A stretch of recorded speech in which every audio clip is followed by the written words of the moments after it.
طويل له دون البحور فلائل فعول مفاعل فعول مفاعل لنا أرض قدس أن عمى الله شربنا بها مولدا منا لنفتي لحابنا.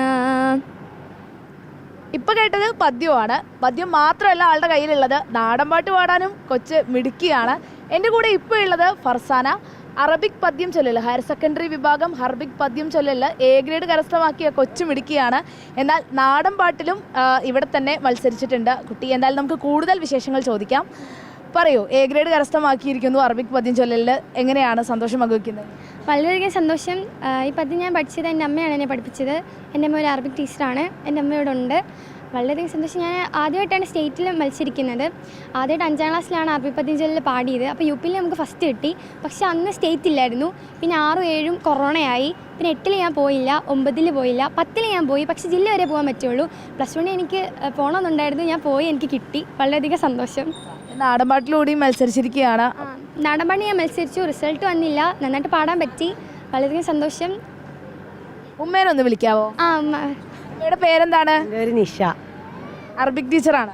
നന്നൂക്കാട്, പത്തനംതിട്ട ജില്ലയിലെ നന്നൂക്കാട് MSLP school അധ്യാപികയാണ് ഞാൻ.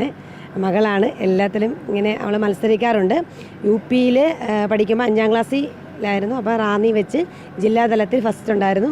സംസ്ഥാനതലം ഇല്ല UP-ക്കാർക്ക്. ഇപ്പം ഹയർ സെക്കൻഡറി വിഭാഗത്തിൽ മത്സരിച്ചു. സമ്മാനം. വളരെയധികം സന്തോഷമുണ്ട്. വീട്ടിൽ നിന്ന് എല്ലാവരും വിളിച്ചിട്ടുണ്ടായിരുന്നോ? വിളിച്ചു. എൻ്റെ അമ്മയാണ് വന്നത്. അച്ഛനും അനിയത്തി വന്നില്ല. അവരെ വിളിച്ച് സന്തോഷം പറഞ്ഞു. അവർക്ക് ഭയങ്കര സന്തോഷമായി. സ്കൂളിലെല്ലാവരും അറിയിച്ചപ്പോൾ എല്ലാവരും എന്ത് പറഞ്ഞു? കൺഗ്രാറ്റ്സ് പറഞ്ഞു, അഭിനന്ദനങ്ങൾ പറഞ്ഞു. ഉമ്മ ടീച്ചറാണ്, കലാകാരിയാണ്. ഏതു പാതയാണ് ഭാവിയിൽ ഇനി തിരഞ്ഞെടുക്കുക? എനിക്ക് IAS ആവണമെന്നാണ് ആഗ്രഹം. അതിൽ ആവും. സമയം പഠിക്കാമല്ലോ. നമുക്ക് നാടൻപാട്ടും കൂടി ഒന്ന് പാടിത്തരാമോ? പാടാം.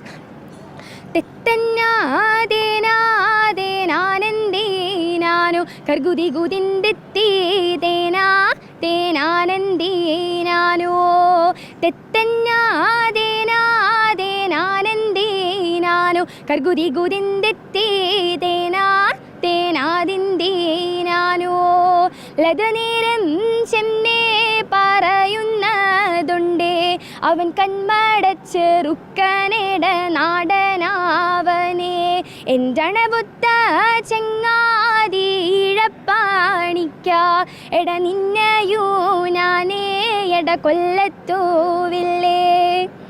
പണ്ട് തൊട്ട് എങ്ങനെയാണ് കലാപരമായിട്ട് പാട്ടിനോടൊക്കെയാണോ കൂടുതൽ ഇഷ്ടമുള്ളത്? ഞാൻ പാടാറുണ്ട്. പിന്നെ നമ്മൾ ക്വിസ് കോമ്പറ്റീഷന് പോവും. നമ്മൾ സ്റ്റേറ്റിലെല്ലാം വന്നിട്ടുണ്ട്. അങ്ങനെ പഠിക്കുന്നുണ്ട്, കുഴപ്പമില്ല. പാട്ട് ഞാൻ പാടാറുണ്ട്. പാടാനൊക്കെ ഇഷ്ടമാണ്. പക്ഷേ എനിക്ക് ഇങ്ങനെ കലാപരമായിട്ട് പറയുവാണെങ്കിൽ പദ്യം, പിന്നെ നോർമൽ മാപ്പിളപ്പാട്ട്, ഒപ്പനപ്പാട്ട് അതൊക്കെ അറിയും. മാപ്പിളപ്പാട്ട് അറിയോ? മാപ്പിളപ്പാട്ട് അതെനിക്ക് ഓർമ്മയില്ല. പക്ഷെ കുഴപ്പമില്ല, നമുക്ക് വേറെ എന്തെങ്കിലും പാടാം. അതോടൊപ്പം തന്നെ ചോദിക്കേണ്ട ഒരു കാര്യം എന്ന് പറയുന്നത്, ഇനിയിപ്പോൾ ഈ സമയത്ത് ഒരുപാട് ക്ലാസ്സൊക്കെ മിസ്സായിട്ടുണ്ടാവും. അതൊക്കെ ഇനി വീണ്ടും പഠിച്ചെടുക്കണം. അതെ, +1 ഫസ്റ്റ് ടൈമൊക്കെ ഓക്കെ ആയി. സെക്കൻഡ് ടൈമും കുഴപ്പമില്ല. ഇനി നന്നായിട്ട് പഠിക്കണം. ഇതും കൂടെ കഴിഞ്ഞിട്ട് ഈ ഒരു സന്തോഷം നമുക്കുണ്ടല്ലോ, അപ്പോൾ നമുക്ക് അത് നന്നായിട്ട് ചെയ്യാൻ പറ്റുമെന്ന് വിശ്വസിക്കുന്നു.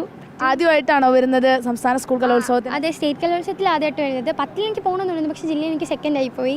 അതുകൊണ്ട് എനിക്ക് വരാൻ പറ്റിയില്ല. പക്ഷേ ഈ പ്രാവശ്യം എനിക്ക് വരാൻ പറ്റി. +1 അത് സാധിച്ചത്. വിഷമിക്കേണ്ട, ഇനിയും ഒരു വർഷം കൂടിയുണ്ട്. +2ലും ഇങ്ങോട്ട് തന്നെ വരാം. അതെ, ഞാൻ തീർച്ചയായിട്ടും വരും. അപ്പോൾ നിങ്ങളൊക്കെ ഞാൻ കാണാമല്ലോ. ആള് ശുഭപ്രതീക്ഷയിലാണ്. നമുക്കും സന്തോഷമുണ്ട്. അടുത്ത വർഷവും ഇതുപോലെ ഒരുപാട് ഇനങ്ങളിൽ, ഇപ്പോൾ ഉള്ളതിനേക്കാൾ കൂടുതൽ ഇനങ്ങളിൽ അടുത്ത വർഷം മത്സരിക്കാനും എ ഗ്രേഡൊക്കെ വാങ്ങിച്ച് വീട്ടിൽ പോകാനും പറ്റട്ടെ. എന്തായാലും നമ്മുടെ കൂടെ ഇപ്പോൾ കൂടിയത് ഒരു കൊച്ചു മിടുക്കിയാണ്. ക്യാമറ പേഴ്സൺ അക്ഷയ ദിലീപിനൊപ്പം വിശിത, കേരള വിഷൻ ന്യൂസ്, തൃശ്ശൂർ.